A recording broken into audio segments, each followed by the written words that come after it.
donde poder desembarcar.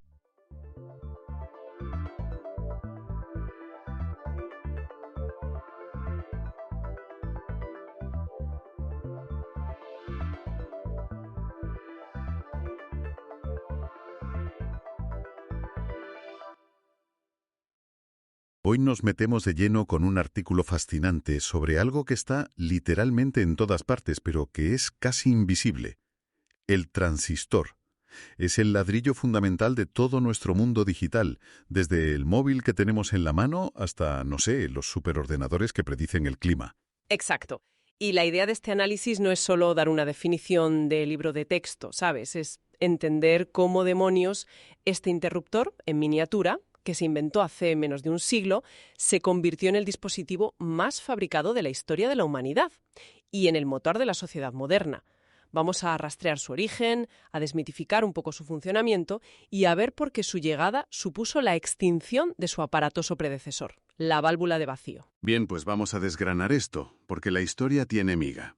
Según la fuente, la idea no es que apareciera de la nada en 1947.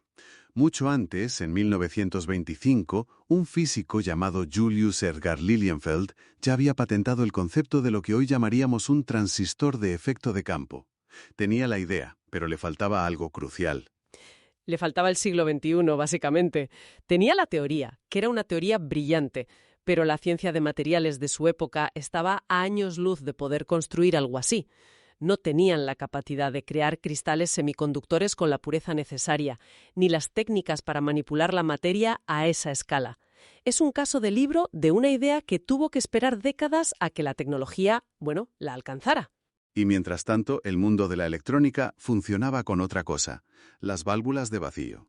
Y por lo que cuenta el artículo, eran todo un espectáculo. De energía brutal, la mayor parte en forma de calor, y tenías que esperar a que se calentaran para que el aparato funcionara. Claro. El primer ordenador de verdad, el ENIAC, usaba casi 18.000 de estas válvulas. Ocupaba una habitación entera, pesaba 27 toneladas y, fíjate, cuando lo encendían, las luces de toda una sección de Filadelfia parpadeaban. Menuda locura. Era evidente que necesitaban una alternativa. Y esa alternativa llega, como tantas otras cosas, de los laboratorios Bell en diciembre de 1947. El momento clave lo protagonizan John Bardeen y Walter Brattain. Y aquí es donde la historia se pone interesante, porque no encontraron lo que buscaban. Su jefe de grupo, el brillante pero complicado William Shockley, les había encargado construir un transistor de efecto de campo, ¿sabes?, siguiendo la idea original de Lilienfeld. Pero no funcionaba. Todos sus intentos fracasaban. O sea, ¿que estaban atascados? Totalmente. Y en un intento de entender por qué fracasaban, empezaron a hacer experimentos un poco heterodoxos. El artículo describe cómo Brattain cogió una pequeña lámina de germanio, que era el semiconductor estrella en aquella época, y le pegó dos finísimos contactos de oro, muy, muy juntos. Al aplicar una pequeña corriente a uno de los contactos, vieron con asombro que en el otro salía una señal mucho más potente. Vaya. Habían conseguido ganancia. Habían creado un amplificador de estado sólido. Es increíble que uno de los pilares del siglo XX surgiera de un error, de no saber por qué les fallaba el primer experimento. Casi parece una lección. A veces, el avance no está en encontrar la respuesta correcta, sino en entender a fondo la pregunta equivocada. Totalmente. Shockley, que había estado un poco al margen de este experimento concreto, vio el potencial al instante y se metió de lleno a mejorar el diseño. Los tres, Bardeen, Brattain y Shockley, compartieron el Nobel de Física en 1956. ¿Y el nombre? Transistor. El nombre se lo debemos a otro compañero de Bell Labs, John R. Pierce. Unió las palabras transferencia y resistor describiendo su función. Transferir una corriente a través de una resistencia. Vale, ya tenemos el invento. Ahora viene la parte que siempre me cuesta visualizar. El artículo dice que tiene dos funciones clave. Es un interruptor y es un amplificador.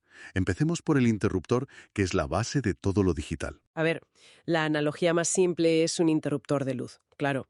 Pero la verdadera revolución es que no tiene partes móviles. Es un interruptor gobernado por las leyes de la física a escala nanométrica, capaz de accionarse miles de millones de veces por segundo sin desgaste físico. Tiene tres terminales que podríamos llamar entrada, salida y control. Una diminuta señal eléctrica en el terminal de control, la base, determina si una corriente mucho mayor puede pasar entre la entrada y la salida, el colector y el emisor. O sea, un sí o un no. Un 1 o un 0. Exactamente. Es la materialización de un bit de información. El estado encendido es un 1 y el apagado es un 0. Y cuando juntas miles de millones de estos interruptores que pueden cambiar de estado a velocidades de vértigo, pues tienes un microprocesador capaz de hacer cualquier cálculo que puedas imaginar. Ahí es donde la simple idea de encendido y apagado se convierte en el motor de la computación. Entendido. Un interruptor sin partes mecánicas, increíblemente rápido. ¿Y la otra función, la de amplificador, que fue la que descubrieron por accidente? ¿Cómo funciona eso? Pues el principio es muy similar. En lugar de aplicar una señal de todo o nada al terminal de control, le aplicas una señal débil y variable. Imagina la señal que llega a una antena de radio. Es un susurro electromagnético casi imperceptible. Ajá. El transistor usa ese susurro para modular una corriente mucho más fuerte que le suministra una pila o la red eléctrica. El resultado en la salida es una réplica exacta del susurro original, pero gritada con la fuerza de un león. Me gusta esa imagen. No solo lo escucha, lo grita para que el altavoz lo entienda. Precisamente, esa capacidad de convertir una señal débil en una fuerte, manteniendo su forma, es lo que llamamos ganancia. Es la base de cualquier radio, televisión, equipo de música, teléfono, cualquier cosa que necesite tomar una señal del mundo real y hacerla lo suficientemente potente como para que la podamos oír o ver. Vale, y aquí es donde se produce el cambio de paradigma. El transistor no es solo una versión mejorada de la válvula de vacío. Según el artículo, es una aniquilación tecnológica. Fue una masacre, sí. Primero, el tamaño. Un transistor de la época era como una lenteja. Una válvula era como una bombilla pequeña. Ya. Segundo, la energía. El transistor consumía milivatios. La válvula necesitaba vatios, sobre todo para calentar el filamento. Que es lo que nos lleva a la tercera ventaja. El encendido instantáneo. Se acabó esperar a que la radio se calentara. Exacto. Y por último, la robustez. Las válvulas eran de cristal, se rompían con mirarlas. Los transistores eran de estado sólido, podías pisotearlos y seguían funcionando. Y estas ventajas no solo mejoraron los aparatos existentes, crearon categorías de productos que antes eran ciencia ficción. Aquí es donde la idea de portabilidad cambia para siempre. No se trata solo de que los aparatos funcionaran con pilas, es que la energía dejó de ser un ancla, ¿sabes? La válvula de vacío te ataba a un enchufre en la pared. El transistor te dio libertad. La primera radio de bolsillo comercial, la Regency TR1 de 1954, no era solo un gadget, era la primera vez que la información y el entretenimiento podían vivir en tu bolsillo y acompañarte a cualquier parte. Es curioso, el artículo menciona que la que de verdad lo petó fue la Sony TR-63 de 1957. Mi abuelo tuvo una. Para él era como magia negra poder escuchar el partido de fútbol en la playa. Hoy nos parece la cosa más normal del mundo, pero en ese momento debió de ser una conmoción cultural. Lo fue. Esa radio de Sony vendió millones de unidades y puso a la empresa en el mapa mundial. Fue el inicio de la electrónica de consumo japonesa. De repente, los jóvenes podían escuchar su propia música, el rock and roll, lejos de sus padres. La tecnología no solo se hizo personal, se hizo generacional. Fue una revolución silenciosa que cambió la forma en que consumimos cultura. Vale, todo suena perfecto, casi demasiado. ¿No había ninguna pega? ¿Desaparecieron las válvulas de la noche a la mañana o hubo cierta resistencia? Siempre hay resistencia. Al principio los transistores eran caros y no manejaban bien las altas potencias o las altas frecuencias. Por eso las válvulas sobrevivieron. Y de hecho aún lo hacen en nichos muy específicos, por ejemplo en los transmisores de radio y televisión de gran potencia o en equipos de radar militares, donde se necesita manejar miles de vatios. Las válvulas son como un tractor. Toscas, pero increíblemente robustas frente a sobrecargas eléctricas o incluso pulsos electromagnéticos de una explosión nuclear. ¿Y qué hay de ese mundillo de los audiófilos que defienden a capa y espada el sonido de válvula? ¿Es nostalgia o hay algo de verdad ahí? Hay algo de verdad, aunque es subjetivo. Cuando una válvula amplifica una señal al límite, introduce un tipo de distorsión armónica que a muchos oídos les resulta agradable, cálida o redonda. La distorsión de un transistor es más abrupta, más dura. Por eso muchos guitarristas eléctricos siguen prefiriendo los amplificadores de válvulas, porque esa distorsión cálida es parte fundamental del sonido del rock clásico. Entiendo. Pero para el 99,9% de las aplicaciones, desde tu teléfono hasta un satélite, el transistor ganó la guerra por goleada. Entendido. Así que el transistor original, el BJT, ya era una revolución total, pero me da la sensación de que esa primera versión no es la que llevamos por miles de millones en el móvil. El artículo deja claro que el verdadero rey hoy es otro, el MOSFET. Efectivamente. El primer transistor, el de Bardeen y Brattain, se conoce como BJT, transistor de unión bipolar. Fue el rey durante una década, pero tenía un problema fundamental. Era difícil de miniaturizar y de fabricar en masa de forma consistente en un único chip. Consumía energía incluso cuando no estaba haciendo nada, lo que generaba calor, y el calor es el gran enemigo de la electrónica. Espera un momento, si el BJT ya funcionaba y era revolucionario, ¿por qué hizo falta inventar otro? ¿Qué problema tan gordo tenía que necesitaba una solución tan radical como para inventar algo nuevo? La escala. El BJT era genial para construir una radio con 10 transistores, pero imposible para construir un procesador con 10.000. La clave está en cómo funciona. El BJT se controla por corriente, lo que implica un flujo constante de electrones y, por tanto, un consumo de energía constante. Necesitaban un interruptor que no consumiera energía cuando estuviera quieto, ya sabes, en estado de apagado o encendido, solo en el momento de cambiar de estado. Y esa fue la genialidad del MOSFET. ¿Y qué significa MOSFET? Son las siglas de transistor de efecto de campo de metal óxido semiconductor, inventado también en los laboratorios Bell, unos 10 años después por Mohamed Atala y Dawon Kang.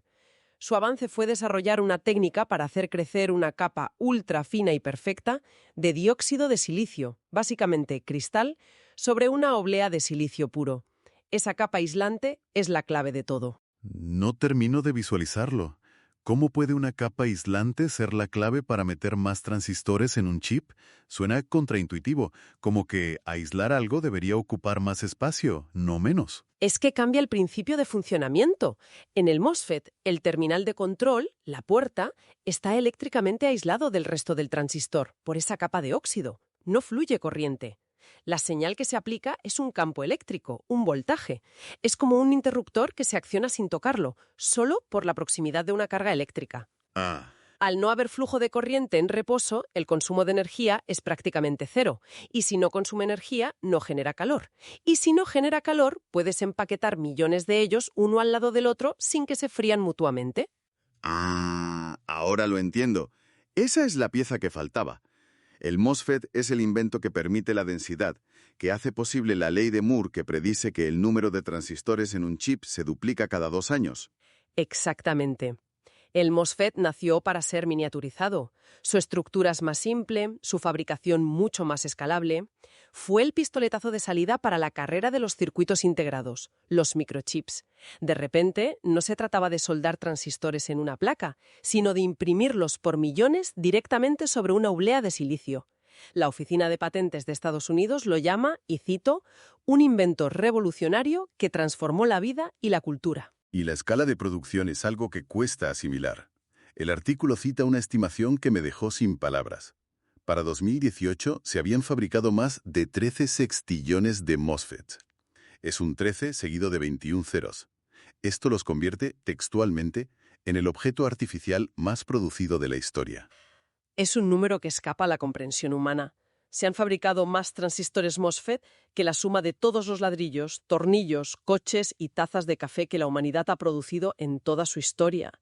Supera con creces el número de granos de arena de todas las playas del mundo. Y lo más increíble es que la gran mayoría no los vemos. Están ocultos dentro de los microprocesadores y las memorias. Un solo chip de un móvil de última generación puede tener más de 15.000 millones de transistores. Es una locura. Así que, de un experimento casi fallido con germanio y contactos de oro en los laboratorios Bell, al motor invisible que mueve absolutamente todo en la era digital. Este diminuto dispositivo es sin duda el pilar de la modernidad. Lo que a mí me parece más asombroso es que, a pesar de esa escala y esa complejidad abrumadora, el principio fundamental sigue siendo el mismo que discutimos al principio, un simple interruptor binario, encendido o apagado. Toda la complejidad de la inteligencia artificial, del streaming de vídeo, de los mercados financieros globales, todo se reduce a miles de millones de estos sencillos interruptores cambiando de estado a un ritmo que se mide en gigahercios. Es la máxima expresión de cómo una idea simple, repetida miles de millones de veces, puede generar una complejidad casi infinita. Para terminar, Rafuente nos deja con una reflexión final muy potente. Los primeros transistores eran de germanio. Pronto, el silicio, que es mucho más abundante, barato y estable, lo barrió del mapa. El MOSFET y el silicio fueron la pareja perfecta. Pero ahora, la investigación está explorando materiales completamente nuevos. Se está experimentando con todo. Grafeno, que es una lámina de carbono de un átomo de espesor, nanotubos de carbono. E incluso, como menciona el artículo, cosas que suenan a ciencia ficción, como transistores fabricados con materiales orgánicos, madera o papel, para crear electrónica biodegradable. Y esto plantea una pregunta fascinante para el futuro, ¿no? Durante 60 años hemos vivido en la era del silicio. Toda nuestra tecnología se ha construido sobre la base de este interruptor rígido y plano. ¿Qué nuevas capacidades, qué nuevos mundos se abrirán cuando el interruptor fundamental ya no sea de silicio, sino de materiales que puedan ser flexibles, transparentes, comestibles o que